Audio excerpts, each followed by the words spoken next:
So this video is going to be about kind of introducing people to the idea of being an empath.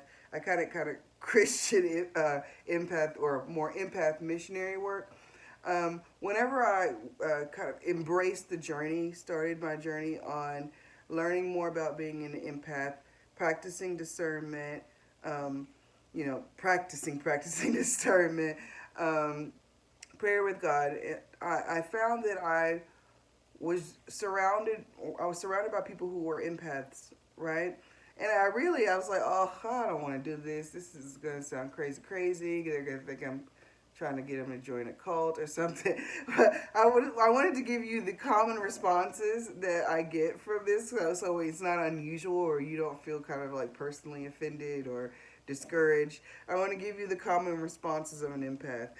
First, I need you to know that just as stubborn or as everyone is just like you. So I said before, everyone kind of wants to be special, but no one really wants to be different.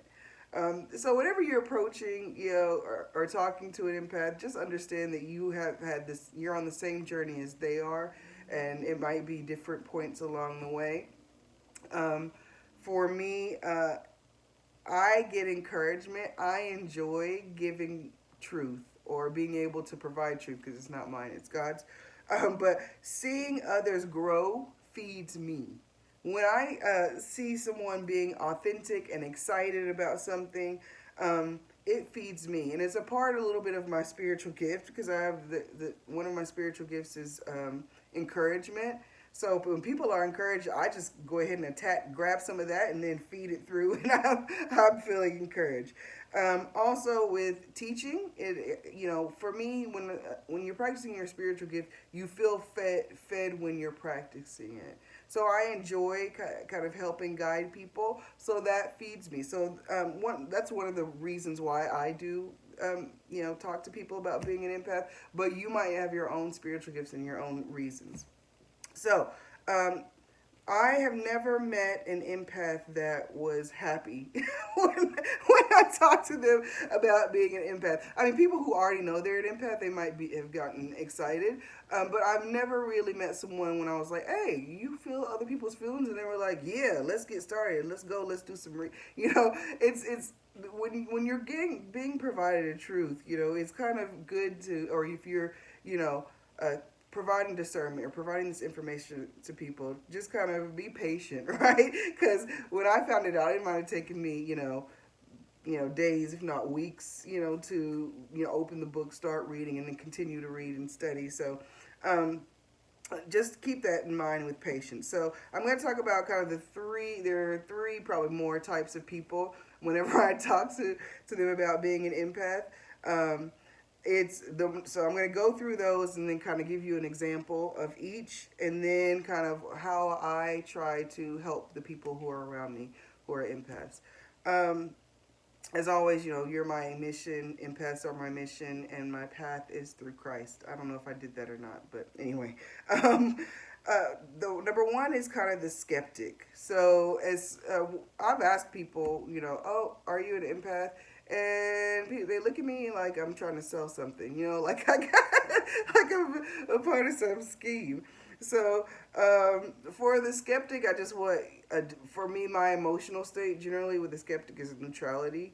Especially if they're an empath, they can feel if you have some sort of agenda. So I'm very neutral in those conversations. But knowledge is free, and the reason why we're skeptical is we're a part of this world where everything has a price and everything has a value, but really, knowledge is available to anyone who asks it, right? So I've occasionally had empath meetings where people will come over my house. So I invited a lady. This is an example of the skeptic. I invited a lady over, and I was like, "Why don't you just come over? We're having a dinner or whatever. We just kind of talk, drink, a couple glasses of wine, laugh, maybe talk a little bit about being an empath." But most of it's like communion. And then, finally she came to me and she was like, "Okay, I really want to go to the meeting. How much is it?" And I was like, "What? It's not any money. It's free." Right? I mean, if why would I invite someone to my house to charge them? Anyway, Skeptic might feel like you're selling something. And you got, own no stock in Judith Orloff's book. I don't have any. For me, I'm just fed by authenticity and people being happy and content with themselves. So also the first, that's the first skeptic, like, oh, what you selling. The second kind of skeptic is the science skeptic. A lot of times when I talk to empaths, they're like, oh, well, I don't believe in that, I just believe in science, which they don't really understand that as an insult, because I love science, I believe in science, but I believe that God works through science, right? Where you might say, well, I don't see how, the earth was created, in this minute amount of days, like, okay, well, those are semantics. Do you feel God's presence? Do you feel some sort of gap or absence in your heart? Okay, well then it's tangible. Like, so it's just like if you put your eyes are closed and you put your hand in water and you can feel that water. You can still feel the water even though you can't see it. That's how emotions are to me. They're tangible. You can feel them, and everyone else can feel them. So they must have some sort of power or weight. Anyway, I got off on a tangent, but that's the, oh, well, I only believe in science, and I'm like, God works through science. My perception of God isn't dependent on what science only tells me. For me, it's knowing that God is like the programmer, the creator of the rules, the propeller of energy, crazy stuff, right? I'm talking crazy. Anyway, so if their concept of God is small, that's fine. Like, it doesn't bother me at all. So an example of, I was talking to, one of my favorite stories is Jonah. So I was talking about Jonah just avoided, or no, I was talking about,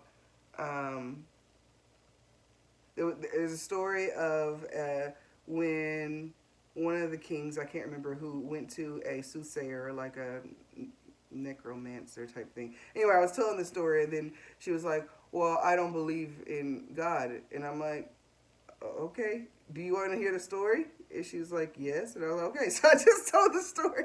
But, I was telling a story about witchcraft because, I just found it interesting in biblical precepts. So anyway, that's just the second kind of skeptic. The second one is someone who just rejects it right out. Like, I said, oh, you're an empath. You're like, okay. Or, no, I'm not. Or, so for me, that's none of my business, right? I planted a seed. It's up to the other person to water it. I'm not here to kind of push any sort of agenda. So it's up to you if you want to embrace your authenticity, or, it's up to you if you want to just sit. That's honestly, like, that is your choice, and embrace whatever choice you make, right? So the truth will come to that person, and it might be 20 years from now, it might be 6 months. I've had a conversation with someone, and they came to me months later, was like, oh, I'm an empath. I'm like, oh, okay, great, you should read this book. Right? So I don't have anything kind of invested, right? I try not to invest too much in other people's journeys because I need to invest in my own. So the reject might have put up walls, put up areas that they kind of don't want to look at, and that's fine because I have my own walls I need to knock down. So just keep it moving, and maybe that seed will grow when they choose. Number 3 is the person that's kind of fearful. I've told people, oh, so you're an empath, and you're like, oh yeah, what does that mean? Da-da-da. Yeah, and then they're like, great, what do I gotta do now? Right? Or like, there's a lot of sacrifice involved in this. So let me not try to pretend like this is kind of an easy thing to do. But I found that I did this also, that a lot of my journey throughout life, I've chosen to look away from God only because I know of his transformational power. And that fear kind of kept me from that connection. So everyone's going through the same thing I'm going through. We're all in this boat together. So fear of change, fear of discomfort, fear of rejection. Understand that you are loved, and all God wants is your authenticity, who you are, right? And he will reweave that basket to whatever image is best for you, and best in service of him. Okay, so that's the fear. I provide encouragement but not too much. Like I don't kind of put myself, but you can do it. I did it. If you want, that's what I do for fear.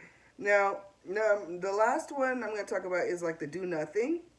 I'm like, so I talked to them about being an empath. They might know that they're an empath, and I'm like, oh, okay, so what do do? And like nothing, and I'm like, oh, okay.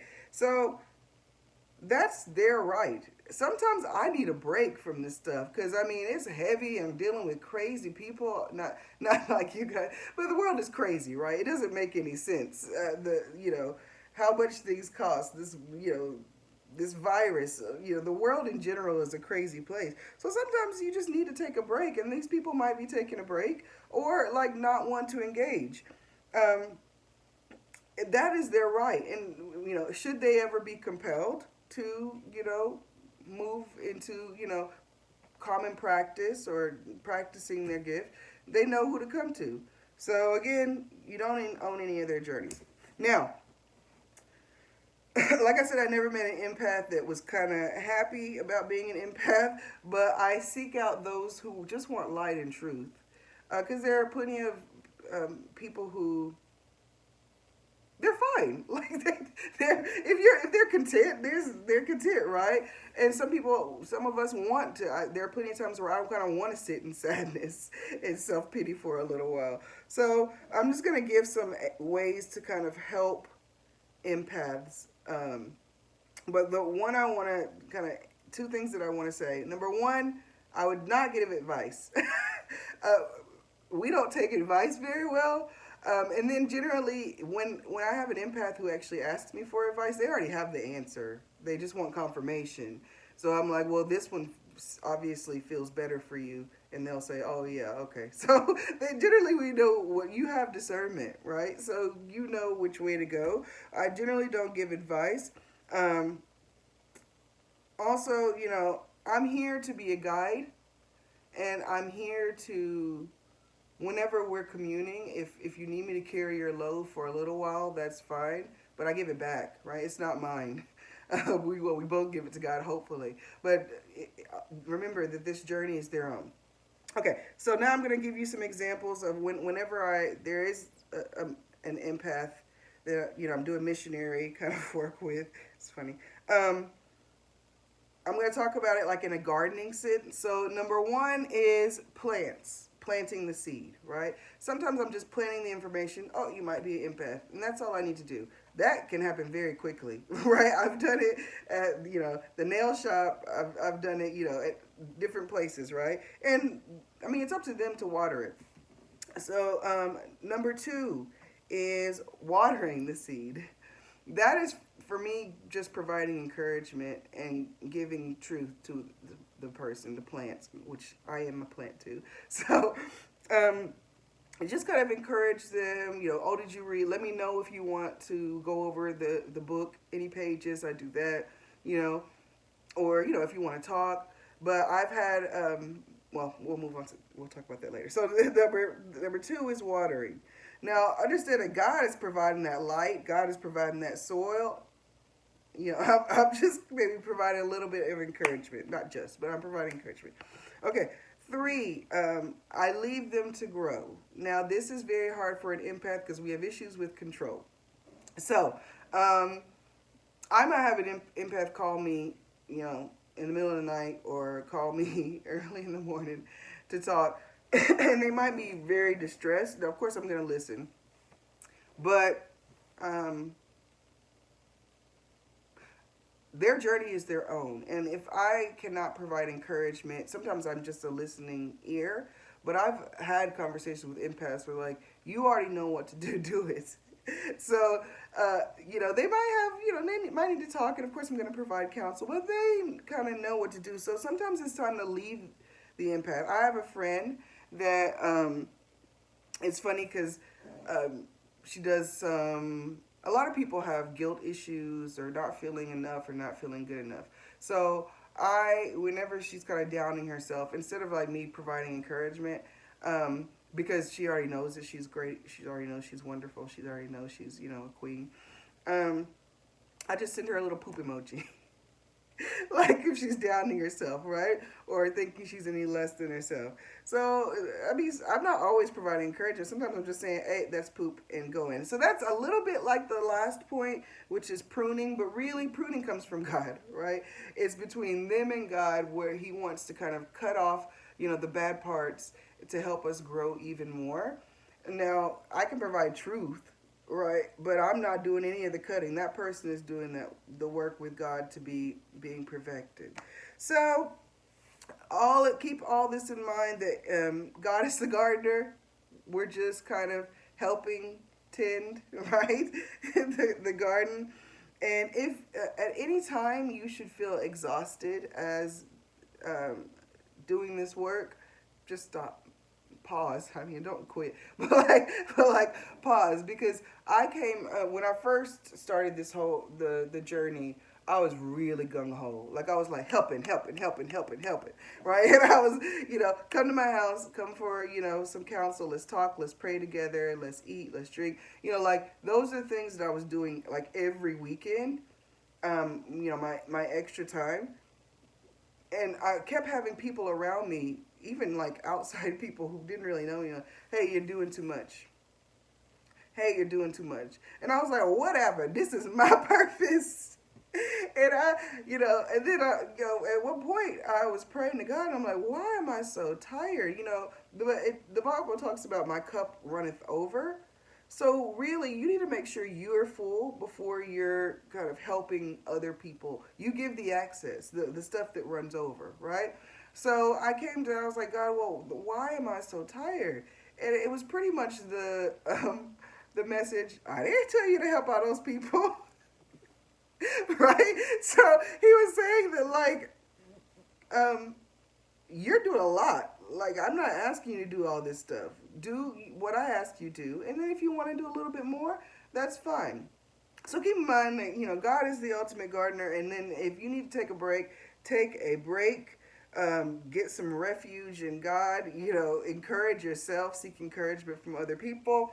Um, and that's it. So I'm wishing you love and light on your journey and guidance through the Holy Spirit. This video was about kind of empath missionary work or introducing people to being an empath.